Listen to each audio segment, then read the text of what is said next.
Welcome to the GameRamble video review for Moons of Madness, narrated by me, Dark Cloud. As always, the full text version of this review can be found on the GameRamble website, linked below. The TLDR for Moons of Madness is that it's a story-driven horror title where players control an engineer fighting for his life and sanity on Mars.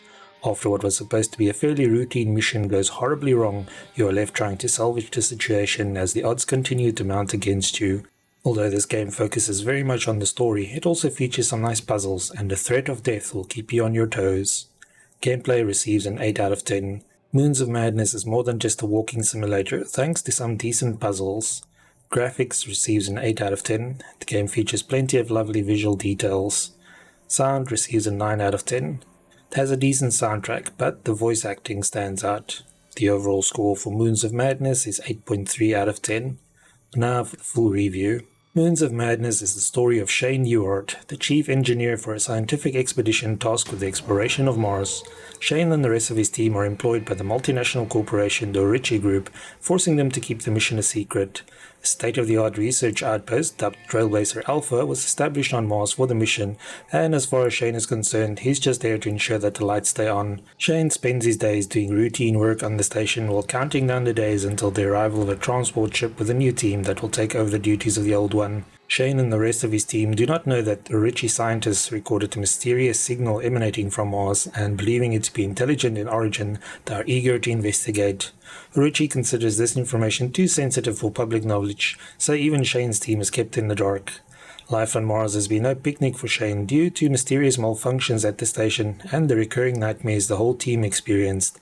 Unfortunately for Shane, things are about to get a whole lot worse. The game opens with players experiencing one of Shane's nightmares firsthand, and it's clear to see why he's so on edge by these dreams. After waking up, it's back to business as usual as Shane has to deal with some rather mundane maintenance tasks. These range from aligning solar panel arrays at a remote site to dealing with flooding in the greenhouse section. However, like all good horrors, things get progressively worse until Shane is not just left fighting for his life, but also his sanity. Moons of Madness is not quite a walking simulator, although the cramped setting does mean the game is relatively linear. Since most of the game takes place in the tight corridors of the research station and some Martian caves later on, the game has a very claustrophobic feel. Shane also gets to venture out on the surface of Mars at specific points, but having to manage his oxygen supply means you can't exactly go off and explore the landscape. Even the vehicle used to travel between locations is not under your control, as the game switches to a cutscene as soon as you slide behind the controls. These elements can make the game feel restrictive to some players, but the linear experience didn't bother us too much since it's so story-driven. At least there's no backtracking or aimless wandering about involved, which can quickly ruin the suspense in horror games. This doesn't mean there's no incentive to explore a bit, as you'll discover all kinds of interesting documents, notes, and emails that reveal more about the mission, your fellow crew, and the Ritchie Group's motivations.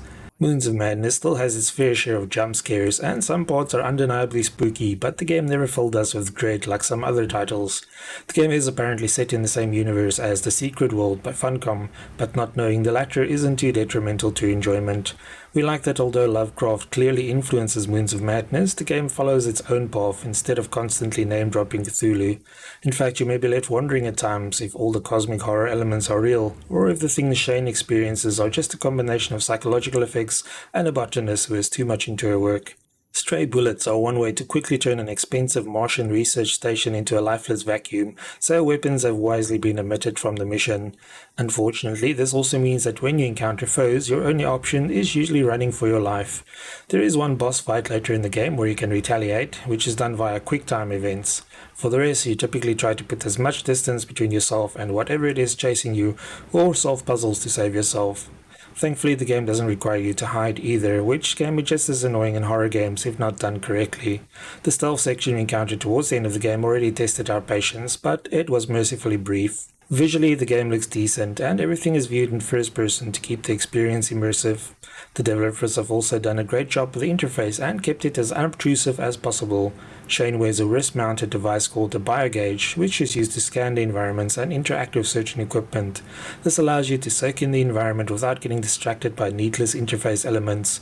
When you do need to monitor stats, such as your oxygen levels, it can be done by looking at the screen mounted inside your helmet. The outer areas of Mars look great and convey the vastness and desolation of your surroundings.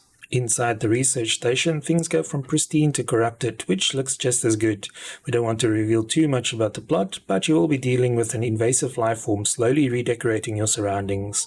One thing that we did miss is that your surroundings feel extremely static, which feels a bit restrictive after playing games such as Control. The audio is a highlight of Moons of Madness, with an atmospheric soundtrack that always remains exciting and varied. The sound effects are also decent, but the special mention should go to the voice acting. Although there is a small cast, the voice actors and actresses did a great job with their characters. Mona Marshall in particular handled a couple of different voices, and it wasn't until the credits rolled that we noticed it was all her. David Stanborough, who voices Shane, also performed well, and hearing his reactions to certain situations added a lot to the experience. Even the radio communication with fellow team member named Declan sounded natural, and hearing tempers flare in tense situations made it feel realistic. Overall, we have a lot of praise for the voice acting, although we know some players prefer their protagonist to be a bit quieter. Since Moons of Madness is played entirely in first person, it uses the traditional keyboard and mouse layout to control Shane.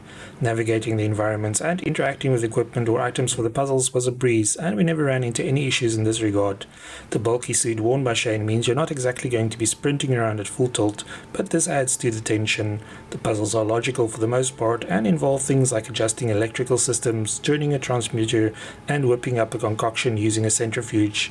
Later in the game, the puzzles become more surreal, but we never encountered anything too obscure. Strangely, a particular mechanic is used in one dream sequence, and then never repeated anywhere else though. Should also mention that the game uses a checkpoint save system, so you cannot save wherever you want. It's also possible to die in the game, which sends you back to the last checkpoint. We took our time playing Moons of Madness and searched every nook and cranny, resulting in a playtime of about 10 hours. Players interested in reading only some of the notes and documents in the game will probably be able to finish it much sooner. However, the game didn't feel too short, nor did it overstay its welcome. It also features 2 different endings, although players can continue from the last checkpoint to experience the other ending, so there's no need to replay the entire game. This is a good thing, as Moons of Madness is such a story-driven game and has limited amount of replay value. If you're looking for a horror title that will scare you witless every few seconds, or something where you get to spill the blood of monsters, then Moons of Madness is not for you. However, you can't go wrong with this game if you can enjoy a gripping story that slowly descends into madness while making your way through some interesting set pieces. The story kept us hooked all the way through, and it features more than enough puzzles and variety to prevent it from feeling like you're just walking through a Martian-themed haunted house attraction. Overall, it's not perfect, but it does a lot of things much better than other Lovecraft-inspired titles. Thanks for joining me for this Moons of Madness PC review. Remember to like, subscribe, and share. Until next time. Shit! There's movement under the sand. Those things are back!